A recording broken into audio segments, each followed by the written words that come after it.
Everybody, welcome to the Who Dat Freaky Naughty podcast. We're going to talk to you about week 1 of what's going down in New Orleans.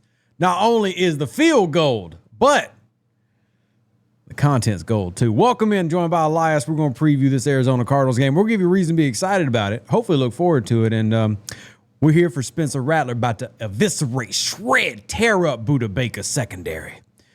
Yeah, that sounds real good. Yeah. In concept. It sounds great in real concept. Low. Hey, real, look, you know what? Let's give Kellen Moore the opportunity to be the guru everybody says he's going to be. So we're going to speak positive about it. Now, we don't need to be like all these other New Orleans Saints podcasts talking about we're drafting Arch Manning next year or in 2027 or whatever, and we're going to win 3 games. We're going to keep it as positive until we need to get realistic, which might be in 3 days when we jump on Sunday's podcast after the game. But until then, let me tell you, we're undefeated. So let's go. That's a great way to look at it. That's a magnificent way to look at it. On the other hand, I start realistic from the start, and then I'll get positive as we progress. Listen, facts are facts. Yeah. Mr. Rattler got benched twice in his college career during rivalry games for early turnovers. If there's anything that this defense is good at, it's probably going to be forcing some issues with potential turnovers, forcing things. But I need him to take care of the ball. I need Spencer to take care of the ball this game, and then we can go from there. Because I think the totality of this game is going to depend on who can affect the other team's quarterback the most and who can support their team's quarterback the most. Which will bring us to, we'll hit injuries in a second, but Chase Young possibly already missing this game, makes that concerning. But I do want to start on the offensive side, and I think the best thing that Kellen Moore can do for Spencer Rattler, and I know this, you don't want to think playoffs right now, but this is technically not what you would want to do all season, but I think we have to really start Erik McCoy in the front and running right behind him with Alvin Kamara, letting those 2 veterans cook with the offense, and hoping that puts the Cardinals defense in a state, where when AK was at his most respected, bringing 8 down into the box, we're shortening the field, and that way we can use the speed of guys like Rashid Shaheed, who I do think can break into the secondary.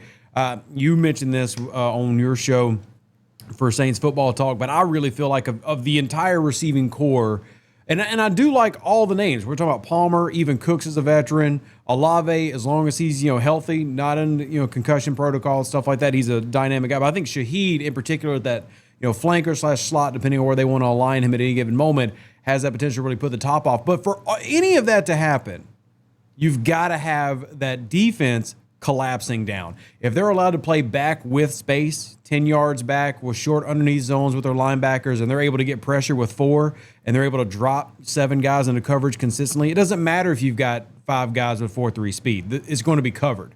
You've got to bring that team in, and I think Alvin Kamara can help do that. I think that's kind of the pinpoint of what can make this a winnable game. It's got to be that offense getting in and bringing that Buda Baker and that entire Cardinals defense down to the line of scrimmage. Do you see them being able to do that from 3-by-1? Because we have seen a little bit more of an uptick in 3 wide receivers. We're kind of smallish at the receiver position. Depends on what we do with Vele. You got to have good blocking to really get the running game going, right? Ruiz hasn't been a monster in the ground game. He's not. Up front, right? Redunds is in the place of Penning. So the interior of that offensive line is not, I don't know if it's fully capable of just playing bully ball right now. And we didn't necessarily see bully ball from them in the preseason, not specifically in the running game. So is it possible to do that or bring that level of game of what you're expecting from the formation that we're likely to come out of? I do think it's possible. It depends. This really comes down to how well, and I think that we've seen Ruiz already run zone blocking well, because Ruiz is not a mauler. It's just not what he is. But he does have decent athleticism as a guard, and we've seen him operate, especially with McCoy next to him, well in those zone schemes. If anybody I'm worried about, and I know that Ruiz, and I'm not trying to hide the fact that I think he's had a bad preseason. He did not look good in preseason snaps, not covering for that, which is based on what we've seen him do in the past in game situations. He handles himself fairly well in zone runs. He's not great, but if we're talking about weak points, I'm more towards Reduns. I'm worried about. But on the flip side of that, and this actually comes back to Teron Armstead's podcast. I know we're shouting out a lot of people, but there's a lot of people in the Saints world right now with shows. But Teron talked about how Banks and Fuaga can be the Ramcheck Armstead. And part of that is how athletic both of them are to work in these concepts. The reason I've always been an outside zone guy, for those who followed this podcast, many years me and Elias have done it, I've always preferred zone to manpower blocking because it opens up more opportunities. If you are just a straight power run team and you're running, a smash concept in the B gap, that's all that run is designed to do. And if it fails, it fails. Zone is both good and bad because any zone run is designed to make 3 holes. Now, the problem is more moving parts is more moving problems. So it can easily blow up and be bad. But the reason I look forward to that, because AK does it so well, but I look at our tackles, right? So maybe that interior is not that great, but the great thing about a wide zone, outside zone run is it pulls up 3 different paths. Your bounce path and your bang path both can also, go out to the outside if that's not there. It gives Alvin Kamara more options. And if there's a running back who can have success with that, it's AK. So, yes, I agree. Offensive line not 100% bought in, but I do like what you have at tackle right now, even if one of them is a rookie. But if there is something a rookie can usually do pretty well coming into the NFL as a high drafted guy, it's usually the run blocking that he's okay with. It's the pass blocking they have to adapt to get really elite. What do you think? I think we see some stuff more to the edges. I think we see some extensions of the run game, some screens, some tunnel screens. You see any jet sweeps with Rashid or? I think you have to add elements of that because, and I also am interested in seeing if we can get the screen game going at all because this defense does have elements of the Fangio defense in it. And so it can be because of the movement up front, because you have the linebackers typically moving back initially, it can be susceptible to the screen game and maybe take an alternative path to getting Alvin Kamara going. Because I don't know if you really... So we know that Staley defense, that Fangio defense, it begs you to run the ball against light front, right? They like to have you try to run the ball against light fronts because it's designed to stop it. And so I don't know if running up into the teeth of the defense necessarily makes a lot of sense this game. You've got Calais Campbell. You've got Dexter Lawrence, I think, is there potentially. I don't know if you want to run up the teeth, but I think you can get to the edges a little bit with some things. And that's what I'm really hoping from that wide zone. I really want to focus on the Fuagas and get to the outside, not the Ruiz. And like if you are going to run in those internal gaps, it's got to be relying on McCoy, right? And I truly believe there's a reason you saw this team lost 7 games in a row last year, and it was Erik McCoy going down. I mean, if you're going to have a rookie, or even in the case of Rattler, a very young quarterback, you need that guy who's going to make sure that he can recognize the pressure packages, make sure he can help out with the quarterback, because you don't have Breeze anymore, who can immediately identify everything in half a second as soon as he walks up to the line. And whether you love or hate Spencer Rattler, you want to give him help. The goal here is to win. I think Erik McCoy does that. And Erik McCoy is probably the single piece that got injured last year that cost this team its chance to win the division. And like, if I had to pick one thing that was the reason New Orleans fell apart, it was losing Erik McCoy. It doesn't matter whether you're a Carr fan, Rattler fan, no quarterback, unless they're elite, can operate without a good center. And even the teams around the league, Philly, known for having great center. Dallas, one thing they have done well is draft offensive, defensive line, including good centers. You need that. Erik McCoy's key, and how well this team does in terms of pass protection, I also think comes back to McCoy, because I think he's the one who's going to be able to properly identify, do we need to run a 5-0 slide? What do we need to do here to make sure that we're blocking for our quarterback? Yeah, I concur.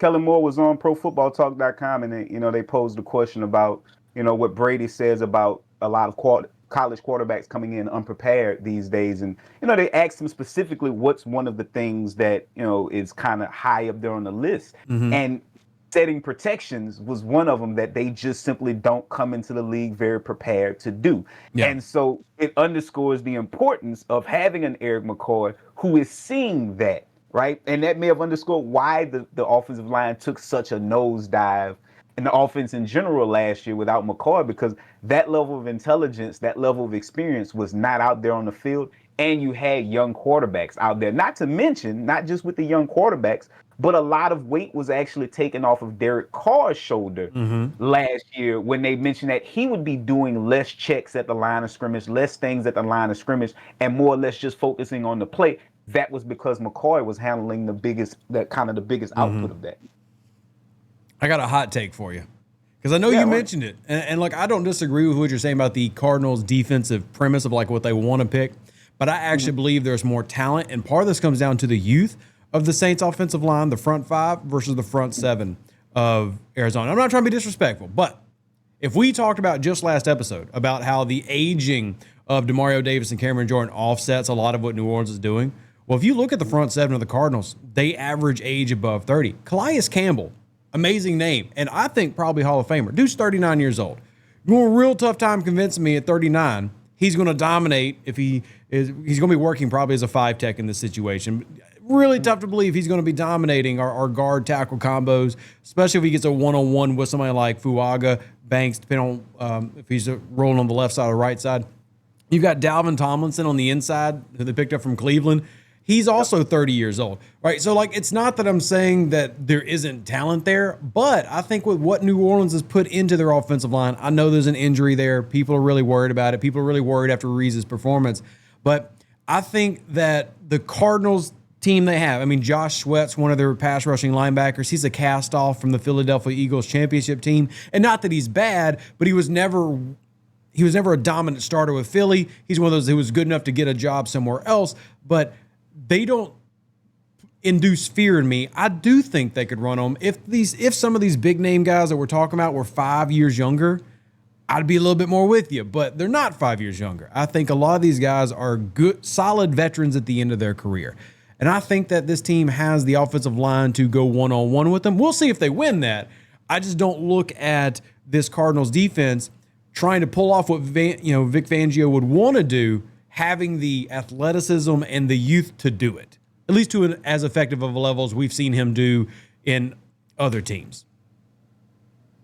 Fair enough. I will say with this, and I think Kellen Moore has mentioned it as well, the first thing you start looking at with this defense is not necessarily the player, but the scheme.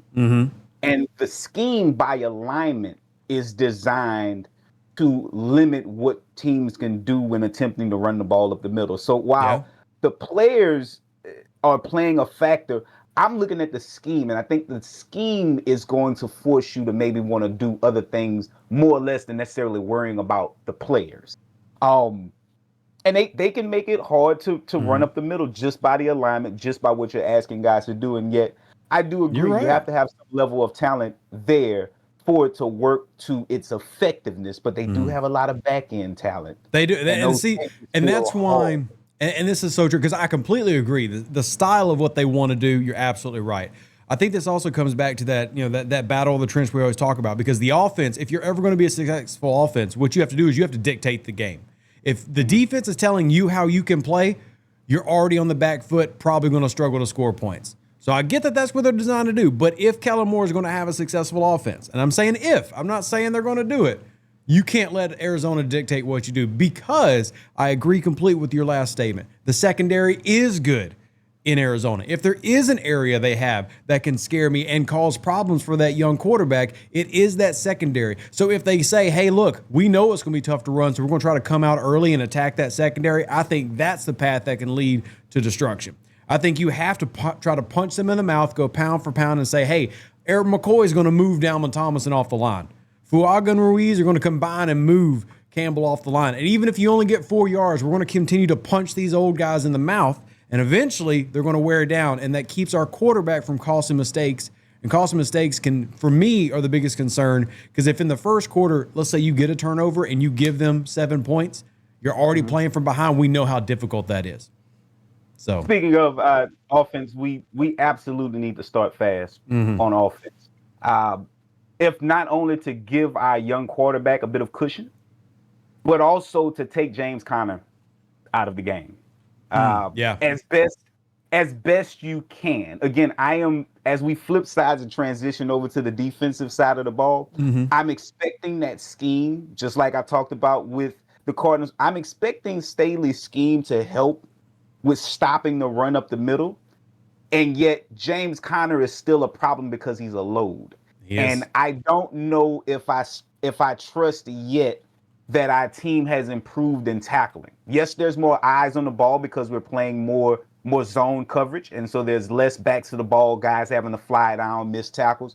But I need to see them improve in tackling before I trust them and say that I think that they can kind of mitigate a bigger back like that. So for me, getting up 7 to 10 points as early as possible to limit how much they decide to run Connor will be important. I actually went back and looked at the Panthers game the Cardinals played last year, I think week 15, either week 15 or week 16, they played versus the Panthers. And I wanted to look specifically at that game because Elijah Averill, the defensive coordinator for the Panthers, also has his teeth in the Fangio team. And so what I noticed from that was that the Cardinals were very patient. They were down early. They were still very patient with the run game. But one of the first things I noticed was that Murray played very tentative versus that scheme. And I do believe it was because of the coverage aspects on the back end. Murray is an elite quarterback from a talent level as far as what he can do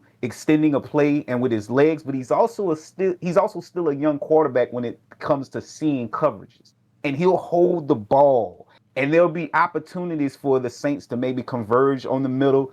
He'll throw some balls up if his vision is obscured. I really do like this defense versus them more than people are actually considering, especially when it comes to limiting his yards while he's scrambling. Yeah, Connor's an interesting one because I just dogged on their defensive line about having older guys, but how often do we talk about running backs who are 30 years old who still scare you? But I mean, he's coming off back-to-back 1,000-yard seasons, back-to-back seasons over 4.5 yards per carry.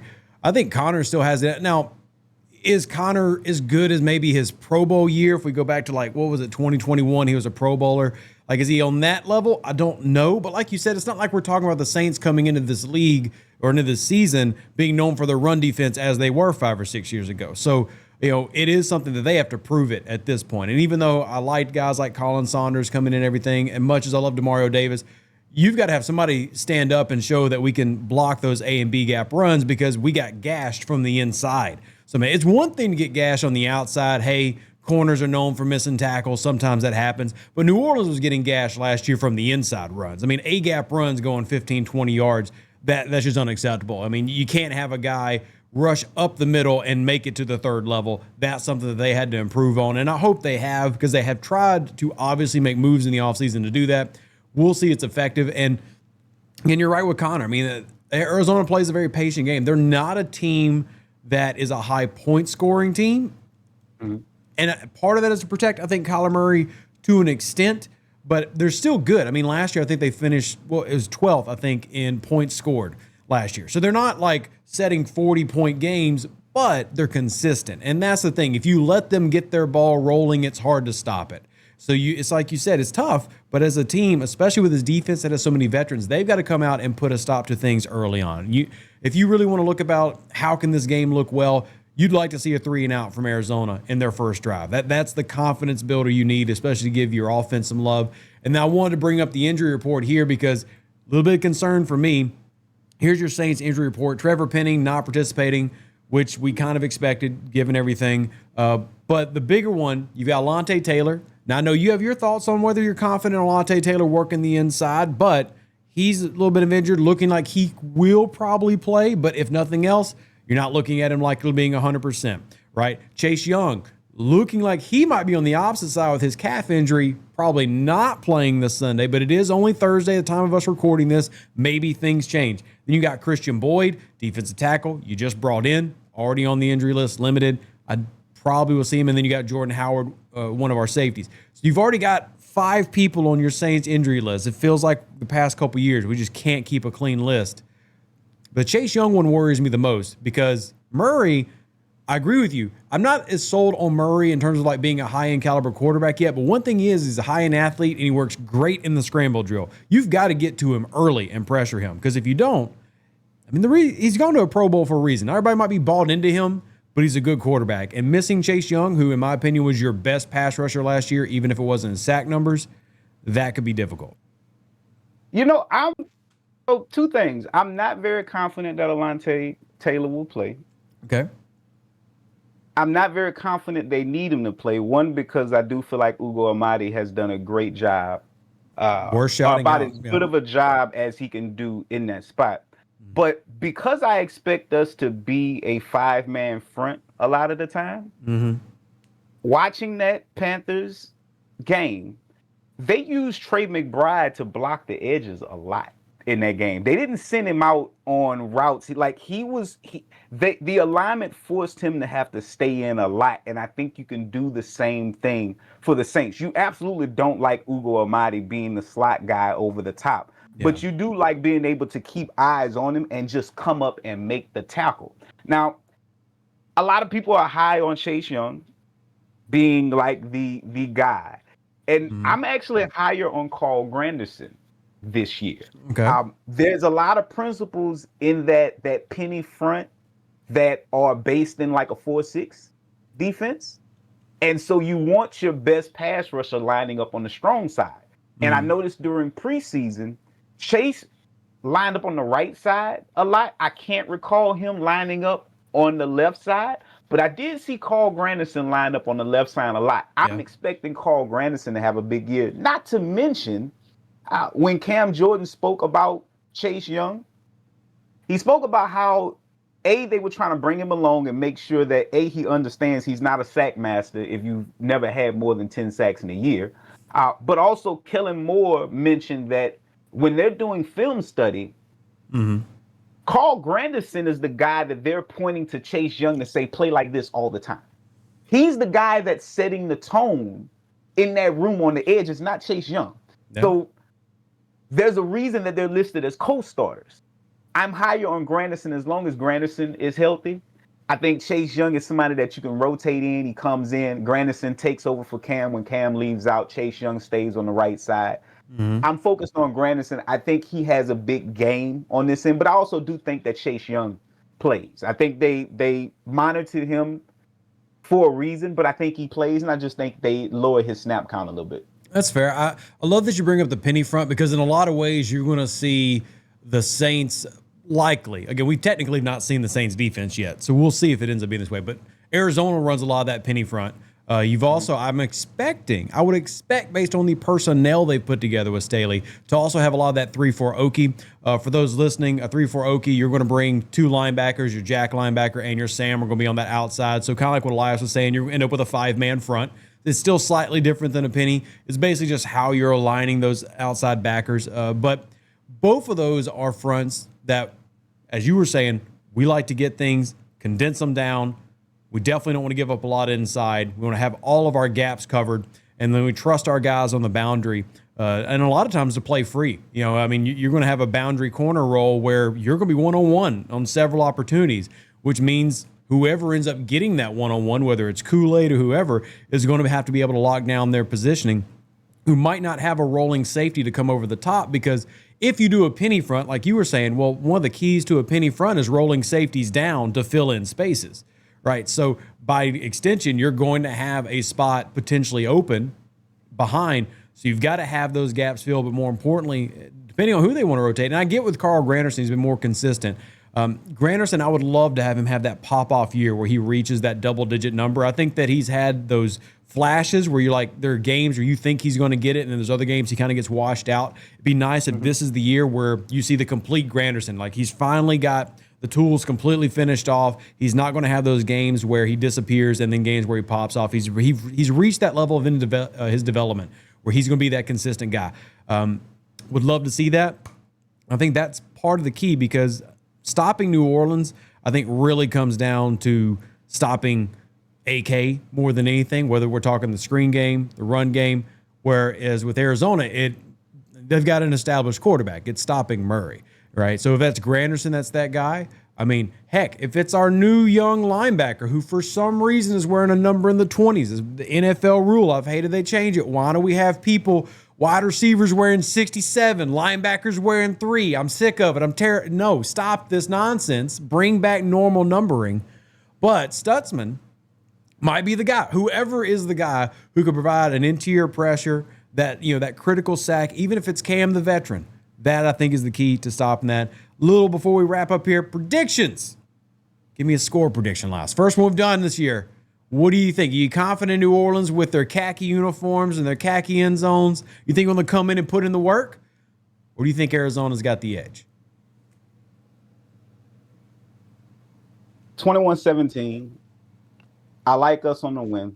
Like I said, I looked at that Panthers game, and that Panthers defensive front is very similar to ours. Mm-hmm. They came back late.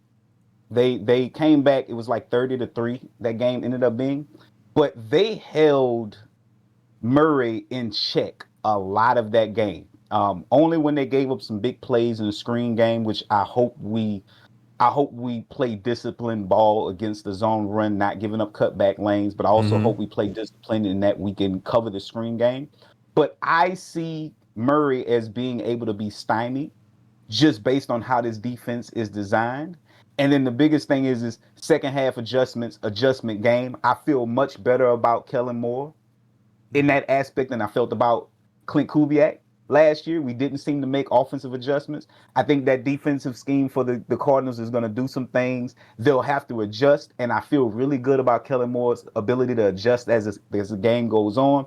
It's a home game. I think this is a win. It's always been written down as a win for me, even when looking at the schedule initially. I like it. And I do like that you bring up the Panthers game because you talk about Murray slowing him down. He had 36 or 32 attempts in that game and only 200 yards. Right, so when you did get a pass off, it was a 4-yard check down. There wasn't a lot of slashing. What killed that game, and it went into overtime, was the fact that Connor ran only 17 times for well over 100 yards. Like, he was successful in limited reps, and that's what we have to hope we can close down. And that's also why I'm not ready to pick the Saints winning this game until they can prove to me that they can stop those A and B gap runs. That I know. I'm going back to old school football. And if y'all have noticed who are watching, the NFL has done this. We've told y'all for years the NFL goes through cycles. Well, guess what? We're back in the era of big linemen who are 333 pounds. We're back in the era of fullbacks. We're back in the era of inline tight ends being 240, 250. Welcome back, everybody. You're going to have 250-pound linebackers that people start talking about being the number one guys in the NFL draft. No longer the Roquan Smiths weighing 225 soaking wet who are great at mental processing. The NFL goes through stages. We're currently in an era where you got to stop the run. You got to eat up that middle because if you don't, these massive running backs who are 6'1", 6'2", 230, who can run 4.5s are going to kill you. And until they can show me they can stop Connor, which I hope they can, I've got 24-20 loss. I still think New Orleans is going to show some good things. And, man, if they can really show that defense can collapse that center and not give up what they did last year, they might win this game. I do believe that making sure that James, that's why getting ahead early is important, but staying disciplined in those cutback lanes because he's such a load to get down. I mean, he's 230 pounds as a running back. That's a big man. Yeah, big man. He's such a load to get down. And then, just making sure that, like, I want this game in Kyler Murray's hands versus this scheme because he's going to make mistakes. However, if James Conner is able to keep them on schedule, then that's going to be what ends up opening up everything else. But if they can just limit Connor and force the game to be in Murray's hands, I like this scheme versus Murray. I don't think he performs well versus it. Yeah, I think that's a completely fair take. And I'll be very clear for Saints fans watching. I'm not going to be picking against the Saints all year. There are just some things I need them to prove. Rattler's part of that. But I also would say I'm not looking for Rattler to prove everything in week one. But I am looking for the defense to prove something. Because if we're going to win, it starts in the trenches. And this defense has got to be what carries this team. You got a young quarterback. It doesn't matter if their name is Shuck, Rattler, or Hainer. You better give them a defense. Because if you ask Spencer Rattler to come in week one and have a 14-point deficit, not going to work. But let me know if y'all enjoy the podcast. Make sure y'all check out the website, Saints Football Talk. I forgot to promote Saints Football Talk. I didn't forget SaintsFootballTalk.com. I'm out here. SaintsFootballTalk.com. What was that old Ludacris song? Number one spot. I'm coming for the number one spot. I'll be up there. SagesFootballTalk.com. Y'all check it out. Pods on there as well as all of Elias's articles. We have an episode for you following the game. Who dat? God bless. We appreciate you. We'll see you on the next one. Peace.